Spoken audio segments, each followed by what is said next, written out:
We speak into his life that this is only foundation. This is only foundation. Liberty is just a beginning. This is just a stepping stone. We speak to the sky. Open up for this man. We speak to the finances of the world. Open up for this world. We speak to the east and west, north and south. Open the doors of prosperity for this young man. Let this young man walk in excellence and abundance and breakthrough. And we set him in the place of his father so that no vision falls to the ground.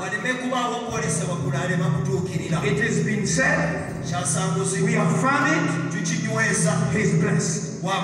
In Jesus' name. And the entire church said amen. Okay.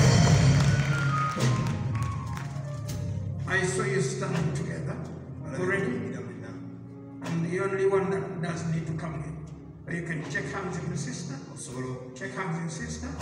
And wave to the people. Stand up. Stand up.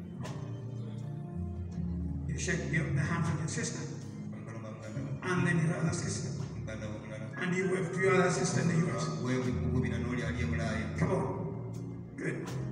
You made the listen. The things of God are never measured by the standards of men.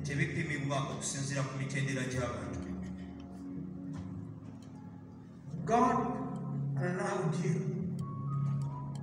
to experience love.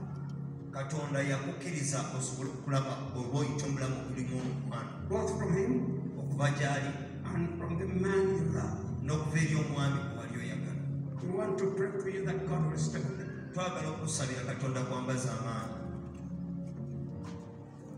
When a man or a woman rises from the dead, it's a big miracle. But when a man or a woman rises from ashes, that is a record nobody can take away. You have never moved in an anointing as one that you're about to just jump in. And I'll tell you why. Do you have a story of Lazarus after death? Do you have a story about this young man who was raised as he was going to be buried? You don't. What you have is a story of Job. The pain in your heart, the bitterness in your spirit against the devil, against the devil, and what he's done to you. God is going to turn it around and make it an axe in your hand. And you will see many more souls come to the kingdom in this next generation that you have got.